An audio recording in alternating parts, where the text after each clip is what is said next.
Nabi Adam alaihissalam merupakan manusia pertama yang diciptakan Allah. Nabi Adam diciptakan untuk menjadi khalifah atau pemimpin di muka bumi. Ada banyak hikmah yang bisa dipetik dari kisah Nabi Adam. Suatu ketika, Allah memberitakan kepada para malaikat bahwa Ia akan menciptakan makhluk dari bangsa manusia. Makhluk ini diciptakan dari tanah di bumi yang nantinya juga akan menjadi khilafah di bumi. Kisah ini terdapat dalam surat Al-Baqarah ayat 30. Ingatlah ketika Tuhanmu berfirman kepada para malaikat, sesungguhnya aku hendak menjadikan seorang khalifah di muka bumi. Terjemahan surat Al-Baqarah ayat 30. Allah pun memerintahkan para malaikat untuk mengambil tanah di muka bumi. Malaikat Israel berhasil menjalankan tugas dari Allah untuk mengambil saripati tanah di bumi. Allah lalu menciptakan manusia sebagai makhluk yang paling sempurna. Manusia diberi akal, tubuh, dan jiwa. Allah melengkapi ciptaan itu dengan meniupkan ruh Nabi Adam. Saat ruh di mulut, Adam bersin sambil mengucapkan, "Alhamdulillah, segala puji bagi Allah." Itulah ucapan pertama dari seorang Adam, manusia pertama di surga. Allah menyambut ucapan Adam dengan menjawab, "Yarhamukallah, rahmat Allah atasmu." Allah melengkapi Nabi Adam dengan ilmu pengetahuan. Para malaikat pun diminta untuk bersujud sebagai bentuk penghormatan pada Adam. Saat semua malaikat bersujud, ada makhluk berupa iblis dari bangsa jin yang menolak untuk bersujud. Iblis menolak untuk bersujud karena merasa lebih baik dari manusia karena diciptakan dari api. Mendengar jawaban itu, Allah lalu mengutuk iblis dan mengusir mereka dari surga. Nabi Adam pun berdiam dan hidup di surga selama beberapa waktu. Suatu ketika Adam merasa kesepian dan Allah pun menciptakan Hawa untuk menemani Adam. Adam pun menikahi Hawa dan mengizinkan mereka berdua tinggal di surga dengan syarat tidak mendekati pohon huldi. Bertahun-tahun Adam dan Hawa mematuhi aturan itu hingga iblis perlahan terus mencoba merayu mereka dengan tipu daya.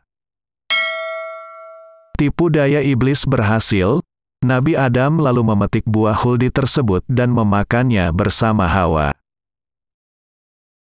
Namun, setelah itu Adam dan Hawa langsung dihinggapi rasa bersalah, dan aurat mereka tiba-tiba terbuka. Karena melanggar perintah itu, Allah lalu memerintahkan Adam dan Hawa turun ke bumi. Adam dan Hawa diturunkan di tempat yang berbeda. Selama 40 tahun mereka saling mencari dan bertemu di Padang Arafah atau Jabal Rahmah, bukit yang penuh kasih sayang.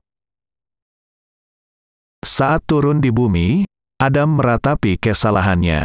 Adam dan Hawa memohon ampun kepada Allah dengan bertobat. Bumi yang berbeda dibandingkan surga, membuat Adam dan Hawa banyak belajar dari berbagai tantangan dan kesulitan. Mulai dari bercocok tanam, beternak, dan melindungi tubuh dari berbagai cuaca. Adam dan Hawa juga membangun keluarga di bumi dengan melahirkan hingga 40 anak. Banyak riwayat yang menyebutkan anak-anak Nabi Adam dan Hawa dilahirkan secara kembar.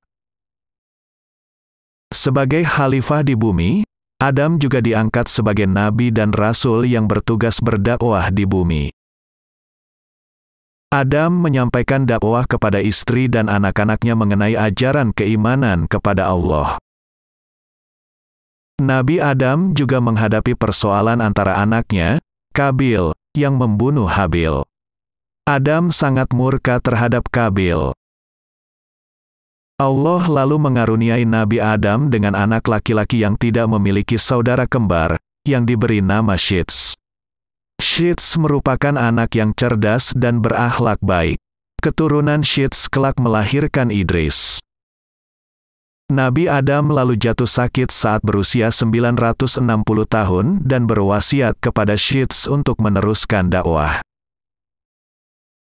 Malaikat lalu mencabut nyawa Adam, memandikannya, mengafani, menyalatkan, dan menguburkannya.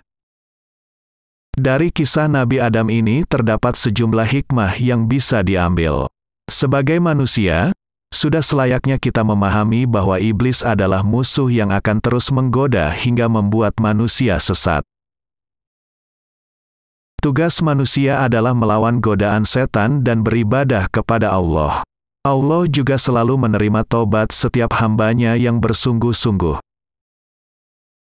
Itulah sebagian kisah terciptanya Nabi Adam alaihi salam sampai beliau wafat. Terima kasih telah mendengarkan. Mohon maaf jika ada kekurangan. Wassalamualaikum warahmatullahi wabarakatuh.